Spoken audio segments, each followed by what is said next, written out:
Sir నమస్తే sir. ఈరోజు రాష్ట్రం అంతటా కూడా జగన్మోహన్ రెడ్డి గారు చెప్తున్న ఒకటే మాట, ఈవీఎంలతో గెలిచారు ఈ కూటమి అనేది చాలా ఆరోపణలు చేస్తున్నారు. ఓ పక్క దేశం మొత్తం కూడా చూస్తుంది తిరుపతి లడ్డూ తయారీ మీద గత ప్రభుత్వంలో కల్తీ జరిగిందని చెప్పి కూడా. కానీ దాన్ని కూడా ఈ రాజకీయ దుర్బుద్ధితో చంద్రబాబు నాయుడు కానీ పవన్ కళ్యాణ్ కానీ కావాలని మా మీద నిందలేస్తున్నారని చెప్పేసి సజ్జల రామకృష్ణారెడ్డి గారు కానీ వీళ్ళందరూ కూడా ఎన్నో ఆరోపణలు చేస్తున్నారు కదా. సో ఓడిపోయిన దగ్గర నుంచి జగన్మోహన్ రెడ్డి గారు వైఖరి ఎలా అనిపిస్తుంది, అసలు ఏం చెప్తారు? మొదట మేము ఈవీఎంల గురించి మాట్లాడుతున్నాం. ఈవీఎంలు మీరు గత ఎలక్షన్లోని 151 స్థానాలు గెలిచారు, అంటే మీరు సింగిల్గానే గెలిచారు.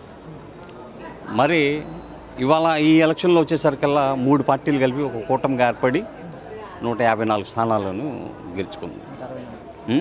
164 స్థానాలని గెలుచుకోవడం జరిగింది.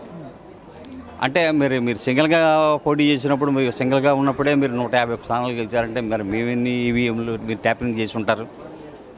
చేశారా? మీరేమైనా చేశారా?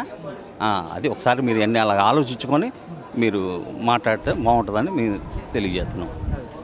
ఇంకేమన్నారు? లడ్డూ కల్తీ విషయంలో కూడా లడ్డూ కల్తీ మీరు మీరు ప్రభుత్వం గతంలో మీరు అధికారంకి వచ్చినాక ఏ ఒక్క కాంట్రాక్ట్ని మీరు సవ్యంగా ఉంచాల. మీరు రాకముందులో ఉన్నటువంటి ప్రభుత్వం కాంట్రాక్టులన్నీ కూడా మార్చి మీకు సొంతంగా లాభాల కోసం మీ దగ్గర ఆ కాంట్రాక్టుల దగ్గర నుంచి మీకు లాభాలు రావడం కోసం మీరు తక్కువ రేటుకి అది ఏ వస్తువు అయినా సరే మీరు కొనడం జరిగింది. అలాగే ఈ పవిత్రమైన తిరుమల తిరుపతి దేవస్థానం స్వామివారి లడ్డూ ప్రసాదం అందులో భాగంగా మీ అన్యాయానికి మీ కల్తీ మీ యొక్క డబ్బుల యొక్క కక్కుర్తికి లడ్డు కల్తీ జరగడం జరిగింది. అందులో అసలు జరగరానటువంటి పాపం జరిగింది. జంతువులు కొవ్వు కలిపి స్వామివారికి నైవేద్యం పెట్టడం జరిగింది. ఇది హిందూ మతస్థులు ఎవరు కూడా దీన్ని హర్షించలేకపోతున్నారు. అలాగే పక్క మతస్థులు కూడా ఎవరు కూడా ఈ విషయాలని ఎవరు హర్షించట్ల. గత ప్రభుత్వానికి ఇంత చండాలమైన పనులు చేసిన దాన్ని చాలా ఇదిగా మాట్లాడుకుంటున్నారు.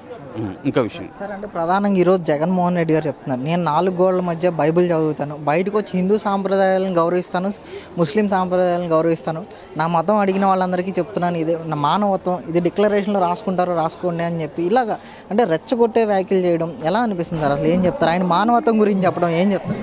అదే మాకు అర్థం కావట్లేదండి. ఇప్పుడు మీరు ఒక ముఖ్యమంత్రి, పైగా ఒక ముఖ్యమంత్రిగా చేశారు, మీరు ఒక ప్రతిపక్ష నాయకుడిగా అంతకుముందు చేశారు.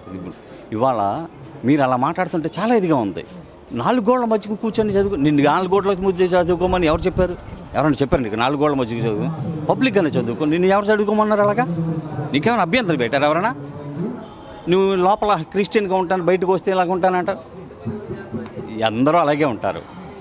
ప్రతి మానవుడు అలాగే ఉంటాడు. నాయకులే కాదు, ప్రతి మానవుడు కూడా వాళ్ళ మతాన్ని వాళ్ళు పూజించుకుంటారు, పరమతాన్ని గౌరవిస్తారు.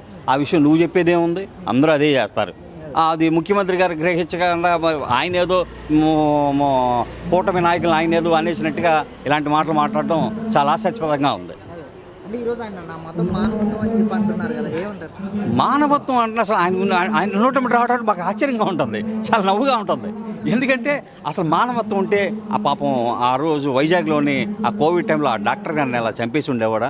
తర్వాత అలాగే ఆ ఎమ్మెల్సీ వెనక మీ ఉన్నటువంటి డ్రైవర్ని అలాగా చంపేసి డోర్ డెలివరీ చేయటం.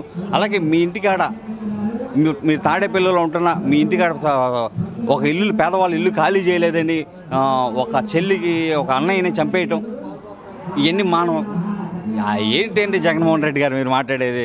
మానవత్వం అంటే ఏ మానవత్వాల గురించి మీరు చెప్తారు? అదేండి సార్, మరి ఏంటి ఆయన దేశంలో కల్లా బలమైన పార్టీగా వైసీపీ పార్టీ ఎదగబోతుందని చెప్పి అంటూ ఉన్నారు, ఎలా అనిపిస్తుంది అట్లా? ఆయన ఊహల్లో ఉన్నాడు.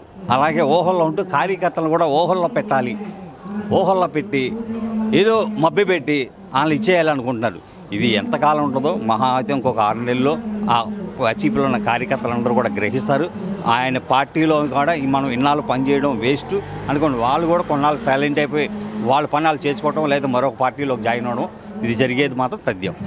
సార్ మరి చివరిగా దాదాపు 120 రోజులు అవుతుంది కూటమి అధికారంలోకి వచ్చి, అంటే ఇచ్చిన హామీలన్నీ ఎగ్గొట్టే ప్రయత్నం చేస్తున్నాడు చంద్రబాబు నాయుడు అని చెప్పేసి చాలా ఆరోపణలు చేస్తున్నారు.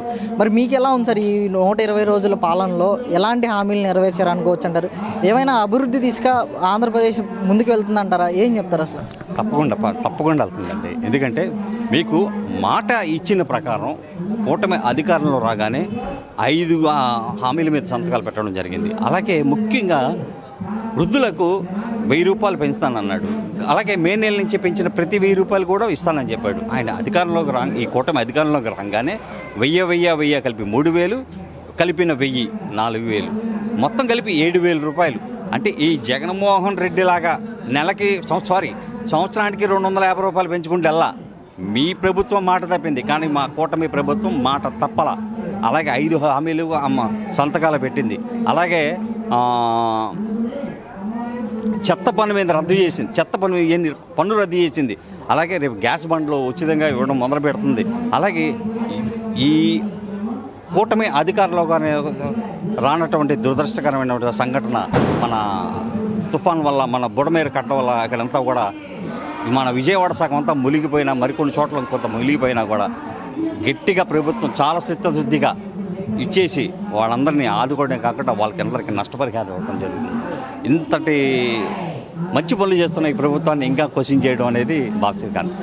సరే, అంటే మళ్ళీ అన్నా క్యాంటీన్లు ఓపెన్ చేయడం కానీ ఓ పక్కన, అలాగే రాష్ట్రంలో కొత్త మద్యం పాలసీలు ఏర్పాటు చేయడం కానీ, అంటే ఓవరాల్గా ఎలా అనిపిస్తుంది? గతంలో తీసుకున్న నిర్ణయాలన్నీ కూడా మార్చడం, అంటే ఇప్పుడు గతంలో చూసాం ప్రభుత్వం తీసుకున్న నిర్ణయాలన్నీ మార్చడానికి వీల్లేదని చెప్పి మాట్లాడారు. మరి ఇప్పుడు మారుస్తున్నారు కదా, ఎందుకని అంటారు సార్?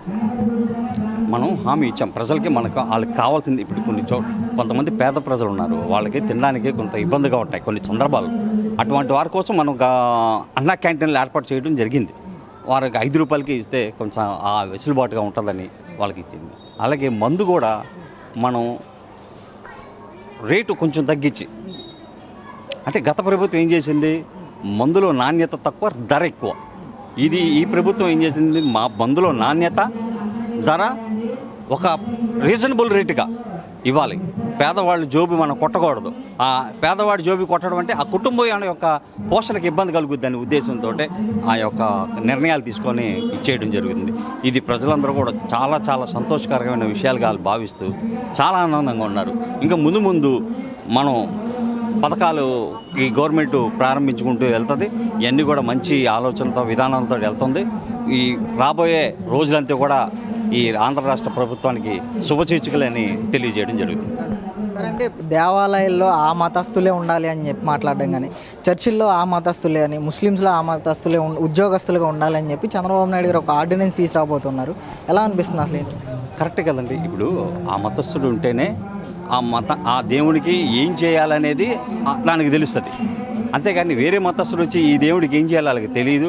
ఒకవేళ చేయమని చెప్పినా కొంత చిరాగ్గా అనిపించవచ్చు. లేదు అక్కడేదో జరిగిందనుకో, నువ్వు దేవుడు అంటే ఇష్టం లేదు కాబట్టి అలా చేసావని మళ్ళీ రేపొద్దున ఎన్ని గొడవలు వచ్చే అవకాశాలు ఉంటాయి. అందుకోసం ఎందుకని ఎవరి మతంలో వాళ్ళు ఉంటే సరిపోతుంది కదా. ఒకరినొకరు గౌరవించుకుంటూ ఎవరి మతంలో వాళ్ళు ఉంటే సరిపోతుంది కదా. ఇంతకుముందు జరిగింది, ఇప్పుడు అలాగే జరుగుద్ది.